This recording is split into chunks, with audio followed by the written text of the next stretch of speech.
You're listening to the Cavalier Connection podcast. Here are your hosts, Jeff Lowe, Jay Ballard, and Jack Lowe. Good evening to all of you out there. Welcome into another edition of the Cavalier Connection podcast. I'm your host, Jack Lowe, joined as always by my dad, Jeff Lowe, and Jay Ballard. How are we doing tonight, guys, after a absolute thriller of a game against Maryland Eastern Shore, Jay?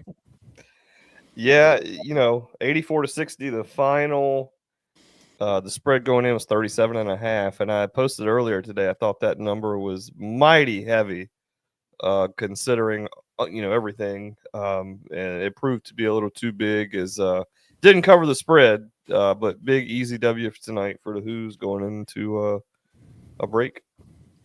Dad, how you doing tonight? Yeah, doing good, and yep. 84-60, another win, and getting ready for this, exam break. So hopefully, when they come back from exams, I think they open with Maryland, and that'll be exciting to watch. The way they've played the last several games, especially that game against Texas, gives you some reason to be excited. And ranked number 24 in the country. So, yeah, for sure. Before we get too far into this one, I want to go ahead and get into our Mintzer's moment of the week. Obviously, the football game did not go the way we wanted to. We'll talk a little bit more about that here in just a few minutes. But the basketball team did also play in Charlotte that day against Dayton. Jay, somebody went off in that game against Dayton. Somebody who has his own kind of fan base, if you will. Who was that player? Yeah, Jakari White absolutely just went nuclear. Didn't miss a shot, 9 3-pointers. I think he had 25 points total. Most of it came in the second half. I think all but one of the threes came in the second half. I mean, really took what was a close game and just extended it out. And I think you're referring to the Jakarmi crew that followed into Charlotte. And good times. I mean, exciting times. Yeah, for sure. So here's a clip, our Mintzer's moment of the week, where I got to mention it's almost a two-parter for the Mintzer's moment, because not only was a three absolutely drained for Jakari White, and the crowd goes nuts, by the way. I mean, JPJ South, my God, the Spectrum Center was booming Saturday with UVA fans, and you'll hear that crowd pop in a moment.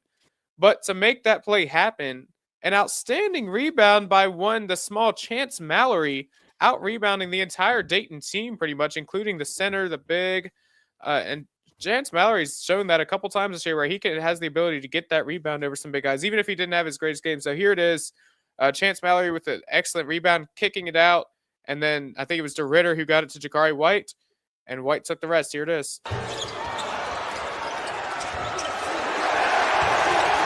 Mallory able to pull it back out to White. 11 consecutive made three-point shots over the last couple of games for Jakari White, ties a UVA record. So there you have it. Crowd was absolutely booming Saturday in the Spectrum Center. It was a fun experience too. It was my first time in the Spectrum Center. I've been in one NBA arena before. It was a lot of fun. UVA's fan 6-7. Feel bad for Chandler. Absolutely. And that's a good lead. And we'll go ahead and start talking about that. Chandler, that was just a rough performance. Listen, we could talk about this game and this season for 3 hours if we wanted to. Let's try and keep it brief. Just overall surface level thoughts, you guys. Just one thing I'll say. First of all, they came out flat. It was a bad game offensively and defensively. Some bad mental mistakes, jumping off sides on a punt and whatnot. Finally kicked into gear with 5 minutes to go in the entire game, which I always had a piece of me that thought maybe they'd start playing well, only because they've done it all season, and ultimately get it to overtime and lose in overtime. But I'll just say this, still an incredible season. You still won 10 football games, including a Virginia Tech win. So I just say that to say, like, UVA fans, like, this loss hurts for sure. Don't let the loss not hurt, but also be happy about what the season was, because my goodness, 10 wins is an outstanding season. So Jay, what are your surface level thoughts on this game? Yeah, I mean, congratulations to Duke. They won the football game. I think they did. They played to win. They played really hard. They got a nice little football team down there in Durham. I didn't think that.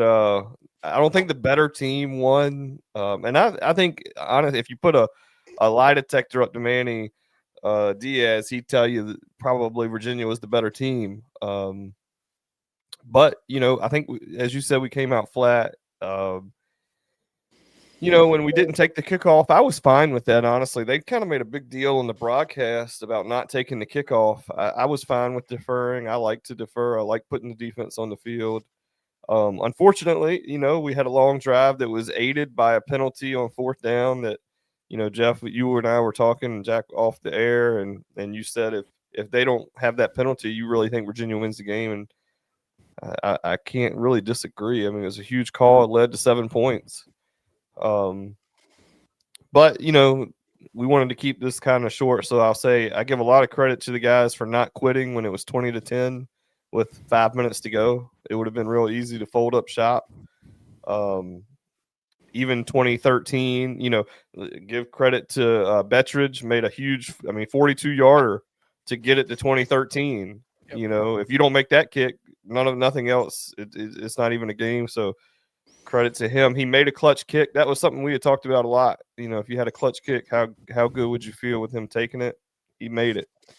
And then, it was, the best 2-minute drive you could possibly put together. So,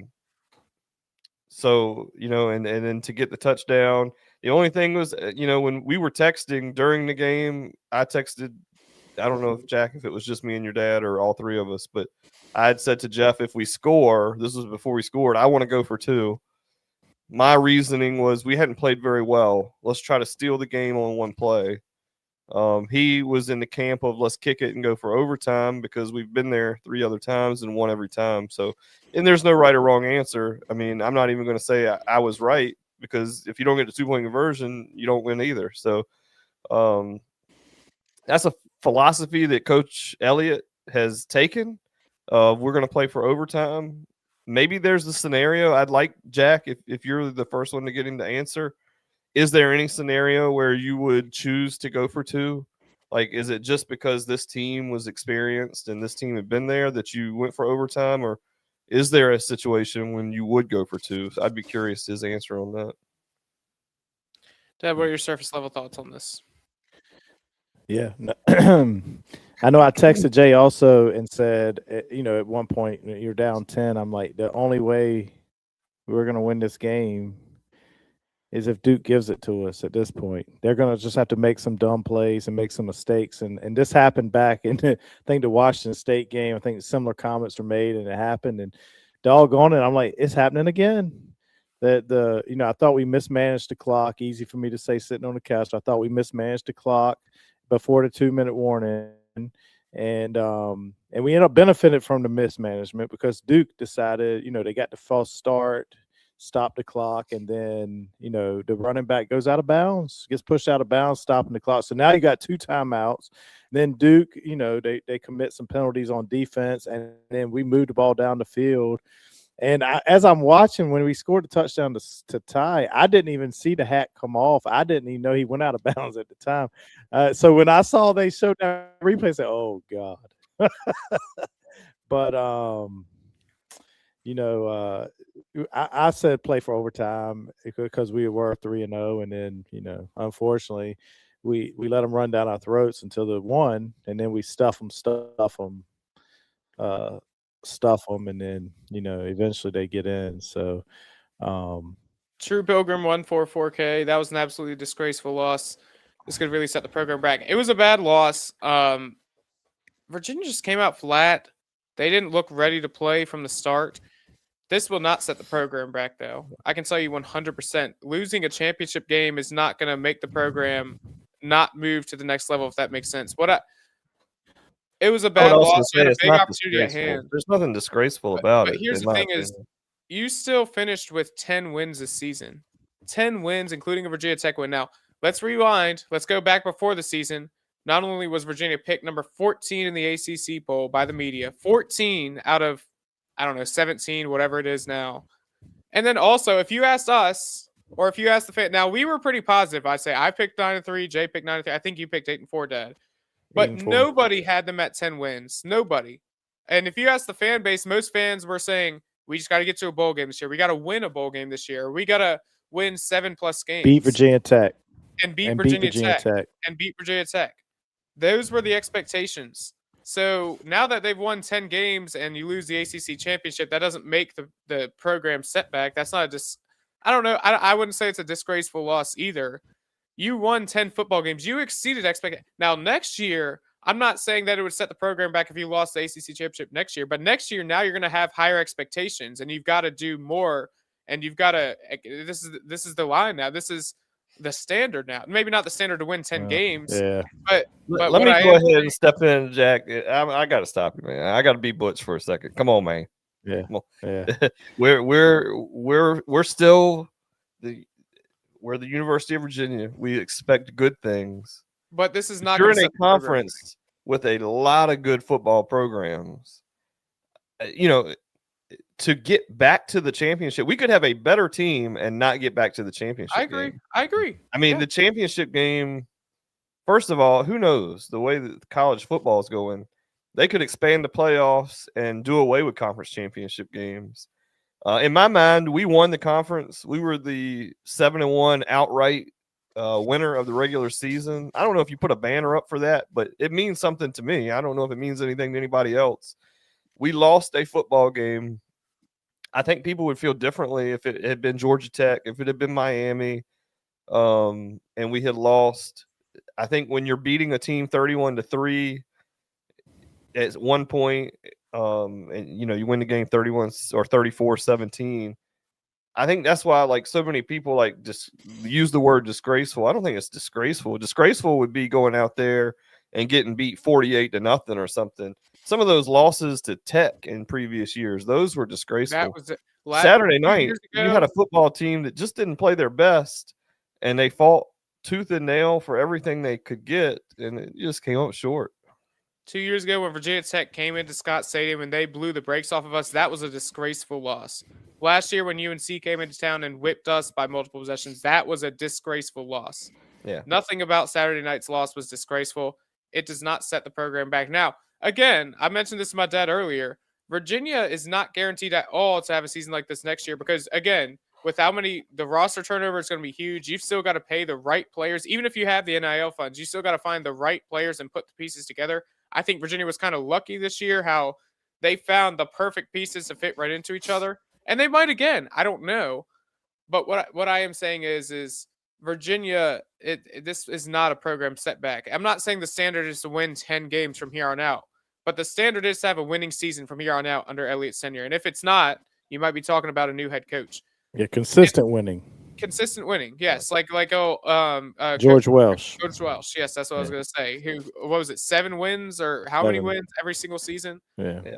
And, that was in the 11-game seasons. So in a 12-game season, a consistent 8-game winner. If we could be a consistent 8-game winner, 7-8-game winner, and then every few years throw in a 9 or a 10 or, and beat Tech at least half the time. Yes. Yeah. I don't care whether it's home or away, but you got to beat Tech at least half the time. Yep. Yeah. And that's I'm happy. I mean, I realize we're not Alabama. As Lo Davis said, you can't beat Alabama on Saturday in Virginia, Monday through Friday. It's just not possible. So we're just fans. They did an outstanding job this year as a program. And, you already see a couple guys hitting the portal. Tyshawn Wyatt entered the portal yesterday. Today was Jason Prevard, who that's a big loss. I mean, I think he was he honorable mention all ACC? I think he was. I think he was honorable mention. But his play against Florida State, they're both plays, the tipped interception and then the last play of the game interception. I mean, those are iconic plays that you'll be watching those plays 20 years from now. And I hate to see him go, but if that's his desire to be in the portal, we want guys that want to all be going the same direction. Coach Elliott has a plan.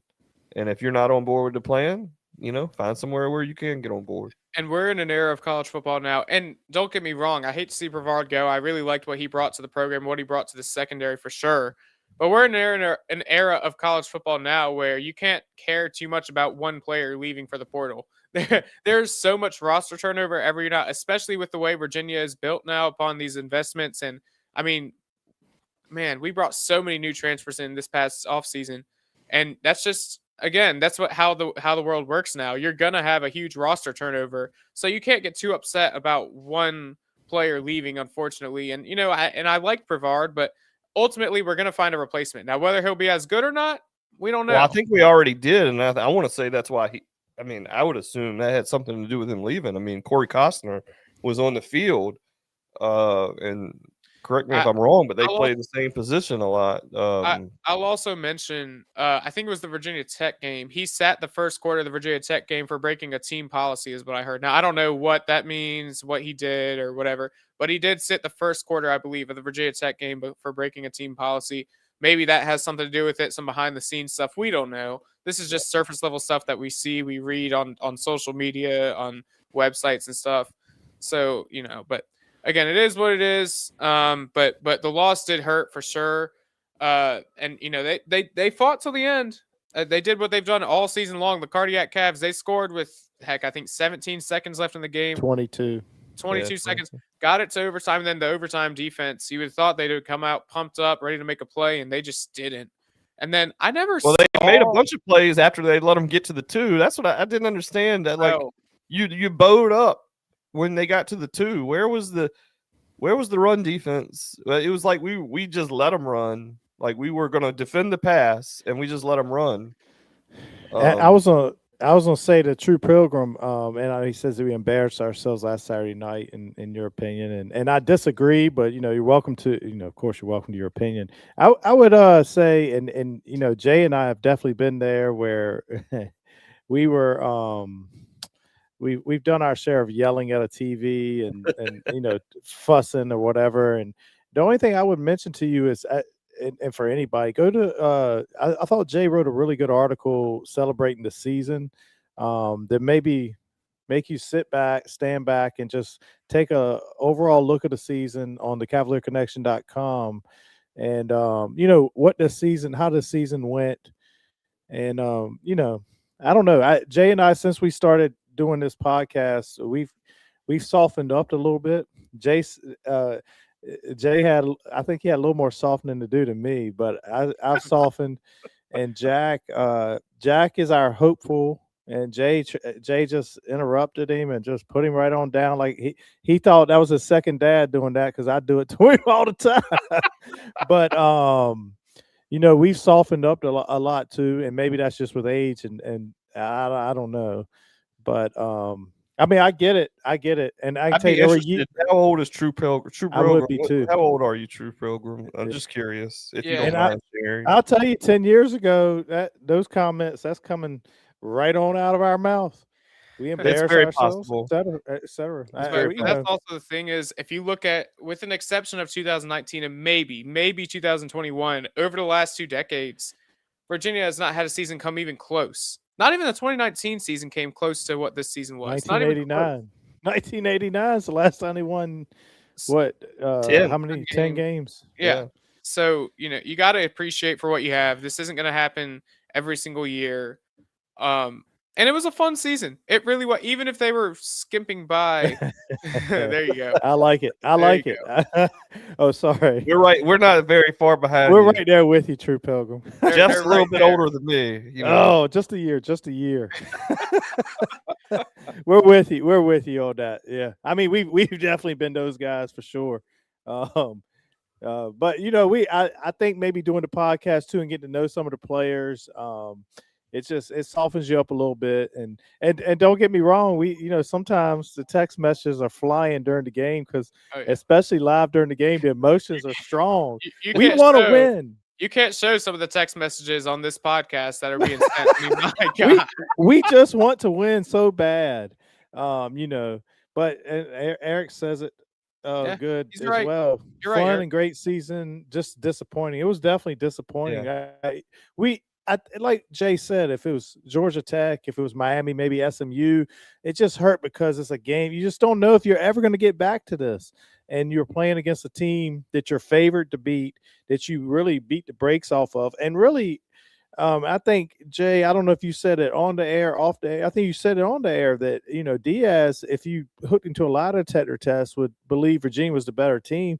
And he coached like it too. The fake punts and the stuff they did, you could see they were pulling out all the stops. They knew they needed to pull out all the stops to beat us. Jeff, you're definitely showing your age, because that was definitely like 10 minutes ago on this podcast. Hey, listen, man, I'm old, but now you made me lose my train of thought. But yeah, Justin says it right, and possibly my guy. Hey, shout out to Justin, my boy. My boy bowled a 300 last night. My boy is like a professional bowler. My man, is that what he's talking about? Once in a lifetime. Once in a lifetime opportunity. He's talking bowling on here. He bowls 300s on the regular. You know what I mean? He's like a pro. I got you. But that's impressive. Shout out. I don't care how good you are at bowling. That's still impressive. That's incredible to me. But it was disappointing for sure. I just wish that the team would have been more prepared. That's what they just looked unprepared, almost outcoached. But it is what it is. Hey, there's a lot of conversations to be had after this. Hey, he's talking to UVA. But there's a lot of conversations to be had after this. A lot of different things to talk about, whether you're talking about the quarterback room for next year, offensive coordinator play calling roles next year. There's so many conversations to be had throughout this offseason. But, for what it was, the regular season was a lot of fun, a lot of close cardiac cav wins. But, hey, 30 years from now, 20 years from now, we will still be talking about 2025 and what the Who's did. And just a fun season. What I thought about too, Jack? One more thing is I thought about Chandler Morris's dad. Like, I think about it from that perspective now as an older guy. Yeah. Like, man, you watch your son and it ends with an interception, potentially his last play, and that's what he's got to live with the rest of his life if he doesn't get another opportunity. I mean, he got the Gator Bowl. I'm sure he'll play in that, but man, tough. And to, as the father in me, I can only imagine how tough that was. And seeing the pictures of Chandler, being emotional, that was, it's man, these are humans, man. They want to win more than we do, whether you believe it or not. And true Pilgrim, listen, the dad and me went. I was gonna say real quick, if we get it, the dad and me went on Twitter and sent and reported. Yeah, if you're watching, I'm sure you're not. I reported you, bastard. The Virginia Tech fan who was going back and forth, and he called Jack a retard, just straight up. And so, what do you think the dad and me is going to do? That fool lives in somewhere other than the country, as Jay put in there, a keyboard warrior. And so, that's kind of you kind of as a dad. So moving on. So True Pilgrim's question about we don't need to be talking about this right now. This is exactly what I'm talking about. For like, we could probably dedicate a whole episode to if we think what our opinion is on if Kitching should be fired, if he should stay with the team, but Elliott takes over the play calling, or what the deal is. Ultimately, though, that double pass was ugly. Yeah, that was very ugly. You can't ignore that. And I don't care if it's 1st and 25 or 1st and 10. I know it was 1st and 10, but a lot of people thought 1st and 25. I don't care what the down is. And then again, if you're Chandler, you can't make that throw. You got to throw it away, or you got to run. You can't make that throw. But ultimately, just what are we doing? There's a whole conversation to be had about that. But let's move really quick. Just surface level thoughts on basketball. We mentioned Jakari White, the Dayton game. Just Jay, do you have any other thoughts about the Dayton game or what we saw, the monstrosity game against Maryland Eastern Shore, and your overall thoughts of the team right now? Yeah, I think the team looks really good. I mean, Coach Odom's got them playing well. What a road trip. Texas and then playing in Charlotte. And my guy Justin, I still think about our opportunities missed playing for Coach in high school. Yeah, they do, man.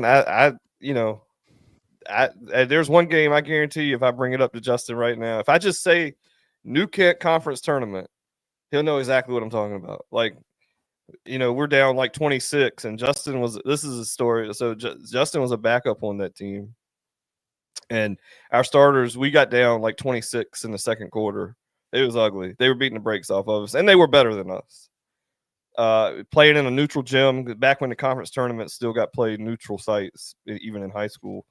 and we were playing at Tab High School. So coach puts in, I was the assistant. Coach puts in, our second team, bring us all the way back from 26 down. I think cut it to 2, and then he put the starters back in to try to win the game, and we lost. There you go, Jay. That's the game he was thinking about. Right on cue. Yeah, I mean, it is painful. Justin, I want you to know I didn't make that decision. I can say that now, but yeah. I mean, it does live with you. Golden opportunity missed, no doubt, for the football team. But, moving on to basketball, I think this team's got a chance to be very good. I think, matchups can get there. In the tournament, it all comes down to matchups, So I think we're definitely a tournament team. I think we'll be in a position to win, a game or two, maybe more. Yeah, and ranked 24, and Joe Lenardi, Mr. Lenardi now has us in the bracket of his way too early, which is now, I guess, I don't know how often he's doing it now, his bracket projections, but had us on the six line right now. So, before the season, and for much of the season, they didn't even have us listed as a tournament team. Rothstein or whatever, always, Virginia fans get up in arms at him anyway. Oh yeah, a thing of beauty. A thing of beauty. So yeah, I mean, we'll see. We have that exam break. Hopefully we'll come back from exam sharp. I think we open with Maryland, and that's a tough opponent. So Yeah, for sure. Dayton game was a lot of fun, even if we did almost blow a big lead. But, a lot of fun. Jakari White obviously is drilling. My biggest problem with this team right now is the turnovers. They have to be cleaned up, because when we get to ACC play, if we're turning the ball over like we are now, we will not be winning a lot of ACC games, at least on the upper half level of ACC play. Even Malik Thomas, I've had a lot of issues with Malik Thomas. I just wish I don't know if he just share the ball more, quit turning it over, play a little bit better defense. There's just a couple pieces here and there where it's like, man, we need to not make that pass, or we need to make that pass, or hang on to the ball. And Yenso, I've noticed a couple times, loses the ball on some passes, or goes for a rebound, gets the ball knocked out of his hands. Just a couple of things that I think can be fixed. Overall, though, they're a lot of fun to watch. They're shooting the ball so well, Jay. Well, there's going to be nights that I don't care who they play, they can't lose, because they have elite level shooting. And if you have a night where, like they started tonight with 10 out of 14 from 3, you're not going to lose to people when you're shooting that well. So I don't care who it is, Duke, Carolina. I mean, you can line them up. If you're shooting the ball from 3 at that clip, you're going to be right there with anybody. But again, you live by it, you die by it. There's going to be nights when. Now, the good thing is that we have so many different players that shoot threes. You kind of cycle through until you find whose night it is, right? You kind of lean on Tess every night, but he's had a couple games where he hadn't been as big. Dayton. You want to lean on Chance every night, even though he's a first year. I think you got to lean on him every night. Malik is one you were counting on going in. He's proven he's had a couple off nights. Jakari, Sam Lewis has been consistent. Sam Lewis has been really consistent. If you had to ask me one of my favorite players on the team, I love the way he plays. He just goes about his business. He plays hard. Elite shooter. I've said this before. Reminds me a lot of Klay Thompson, just watching him play. I really love his game. But, I think we can beat anybody. And I do think we have taken, under Bennett, we had games that should have been blowouts, but they weren't because the possession numbers were so low. Mm-hmm. And I don't think these teams that used to be able to, Mike could catch us on the right night and give us a real good game. Navy beat us a few years ago, and we lost a few games like that. That's not going to happen with these Odom teams. They just too many possessions, too many athletes, too many 3-point shooters. You're not going to lose those. You're going to win the games that you should win, in my opinion. Yeah, for sure. But that's pretty much going to wrap us up tonight. That's really the main few things we wanted to talk about. talking about the ACC Championship. Again, we're going to have more episodes dedicated to this. Once we get to the off season, we'll have a lot more time to devour into all of this. Again, the Gator Bowl is coming up in a couple weeks, so we'll look closely at that. But basketball, now it's pretty much basketball season. Still a couple scums that we're still taking down on the schedule. But hey, the Maryland game will be here before too long. That'll be a fun one during Christmas break. And then we get into ACC play. Jay, we open ACC play at Virginia Tech, and we close the season with Virginia Tech at home. So what better way than to have our ACC schedule look like that, and a lot of other fun ones in between. So, but that's going to wrap us up tonight. Go check out the X at Go. I say I can give one more shout out real quick before we get off. So happy birthday to our member of the junior member of the Cavalier Connection, Mason. Jack's brother, my youngest son. Happy birthday, Mason. 15 years old. He's definitely has pictures out there. And then one more shout out. We have super fan of Virginia, Renee Pettiford. I saw her birthday was yesterday. Happy birthday, Renee. Hope you had a great day. Happy birthday. And Jack, if you want to wrap her up, go right ahead. Yeah, no, that's going to wrap us up. Go check out the X at Go Who's podcast. Appreciate you, True Pilgrim and Justin Crawley, for tuning in. And True Pilgrim, we're open to have any conversations if you want to put in the comment box. Really appreciate you interacting with us. Eric Stewart as well. And Eric Stewart as well. UVA fan 67. Yep. And we appreciate you all. Go check us out. We're on Spotify and Apple now at the Cavalier Connection, so you can go check that out on YouTube, the Cavalier Connection, as well as the website, thecavalierconnection.com. That's going to wrap us up tonight. It's been a fun one. Until the next game, go Hoos. Go Hoos.